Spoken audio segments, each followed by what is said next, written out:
Bonjour. Bonjour, pasteur. Bonjour. Nous lisons dans le livre d'Apocalypse, chapitre 21. Le premier verset nous dit: Puis je vis un nouveau ciel et puis une nouvelle terre, car le premier ciel et la première terre avaient disparu et la mer n'existait plus. Ici, on parle de la mer qui n'existait plus. Je voulais bien savoir où est partie la mer. Merci. La mer n'était plus. Donc, il y a d'abord un élément qu'il faut souligner. Donc, on parle d'abord, puis je vis un nouveau, si je peux redire cela, un nouveau ciel et une nouvelle terre. Donc, si on parle des nouveaux cieux, des nouvelles terres, ça veut dire qu'il y avait une ancienne terre. Voilà, il y a d'abord ce qui existait auparavant, d'autres qui est en place. Bon, vu que nous ne sommes pas sur ce point-là, puisque si on arrivait là, on allait partir jusqu'au million pour préciser cela. Mais la mer qui disparaît est un élément très important en ces derniers temps, parce que ce sont des choses qui vont s'accomplir.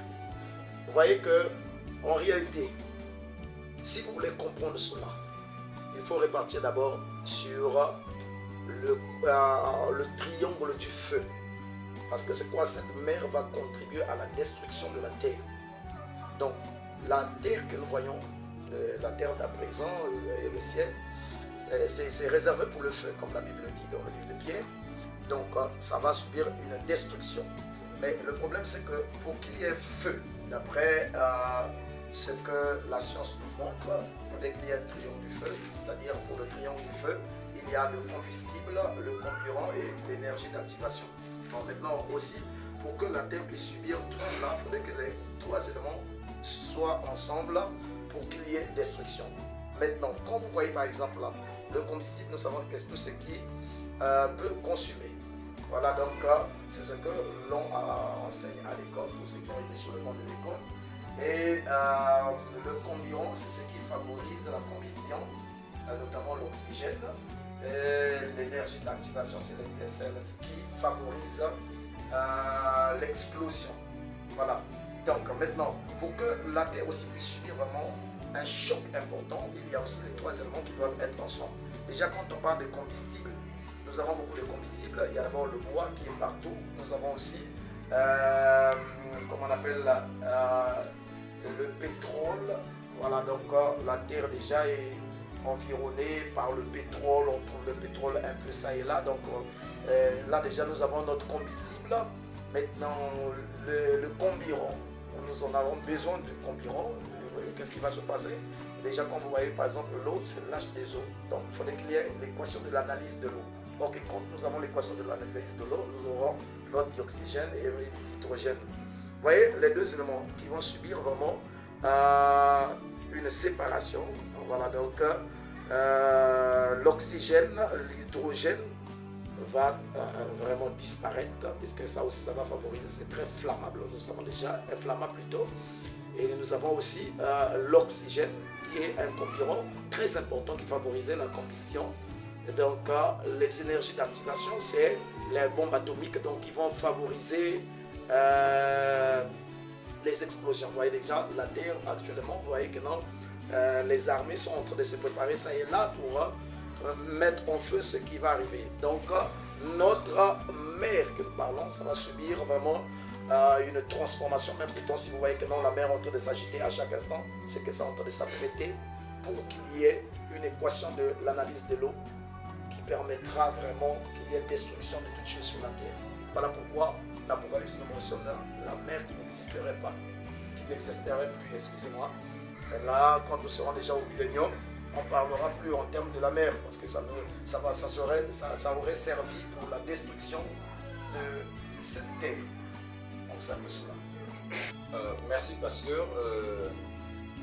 Concernant, toujours dans l'Apocalypse 21, vous avez parlé que la mer n'était plus la décomposition, la destruction et tout. Maintenant, en revenant sur l'Apocalypse chapitre 17 à partir du verset 15, quand nous lisons, on est en train de décrire la bête qui sortait des eaux. Vous avez dit la mer là-bas c'était des foules. Est-ce qu'on doit toujours comprendre que la mer là c'est toujours les foules ou bien c'est de l'eau qu'on est en train de parler? c'est vrai, ne comparez pas. Vous voyez que non, dans la Bible, c'est un livre qui est écrit en symbole. Hein, donc si vous ne faites pas attention, vous pouvez embrasser tout et vous allez confondre, vous allez mettre les accents sur les i et les points sur les e, ça doit créer toute une cacophonie. Vous voyez, donc il faut faire de telle sorte que vous puissiez savoir comment positionner les choses. Donc ici, on entend parler de quelque chose d'autre. Donc la mer dont on parle ici, ce n'est pas la mer spirituelle, ce n'est pas une connotation spirituelle, quelque chose représenté, mais là on entend parler de la mer réellement. Parce que là on parle de la nouvelle Jérusalem, on parle des cieux, la terre, tout cela. Voilà, donc quand on parle de la mer qui ne serait plus là. Donc ça c'est différent de ce que nous avions parlé autrefois. Donc c'est un peu cela. Donc là la mer dont on parle c'est réellement l'océan que vous connaissez. Et ne vous en faites pas, d'ici peu, ça va sauter. Merci pasteur. J'aimerais un peu reprendre sur ce que vous venez de dire, qu'il y a certaines écritures dans la Bible qui ont une connotation spirituelle et d'autres qui sont naturelles ou bien physiques. Donc comment pouvons-nous comprendre celles qui sont spirituelles et celles qui sont naturelles, telles que les mers là, on parle de mer là, l'autre est spirituel, l'autre est physique. Comment pouvons-nous comprendre, pasteur? Il faut comprendre que la Bible n'est pas, ce ne sont pas des mathématiques. C'est un monde de la révélation, de l'inspiration. Vous voyez, même ceux qui ont été proches de Jésus, tous n'ont pas compris convenablement. Donc, vous voyez, il ne faudrait pas qu'il n'y a pas des règles mathématiques à cela. Mais il faut savoir simplement, par la grâce de Dieu, Dieu a permis que l'on puisse comprendre certains points et d'autres. Voilà. Donc, je voulais simplement dire qu'il faut des prophètes. Ce sont des prophètes qui sont des gens que Dieu permet de rendre clair le programme de Dieu.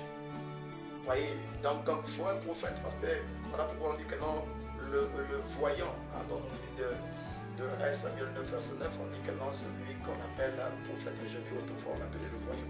Donc il y a certaines choses qu'on a besoin d'un prophète pour éclairer les gens. Même l'Apocalypse, sans un prophète, les gens ne vont pas comprendre.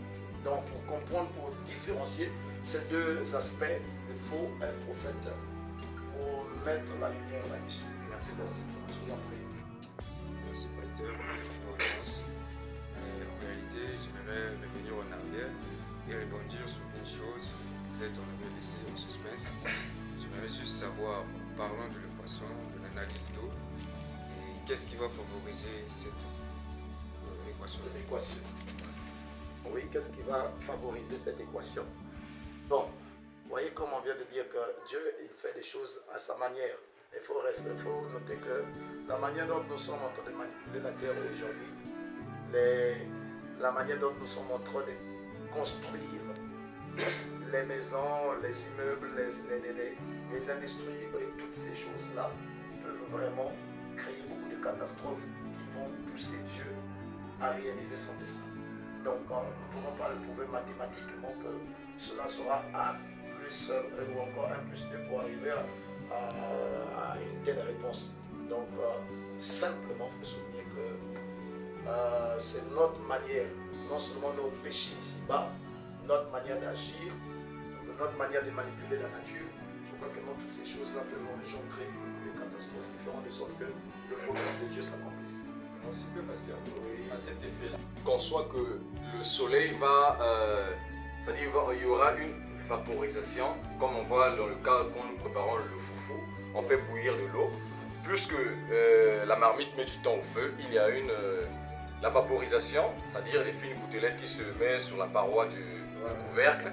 Est-ce que c'est ce qui va se passer avec la mer? Le soleil frappe tellement la mer et du coup il y a décomposition. Est-ce que c'est...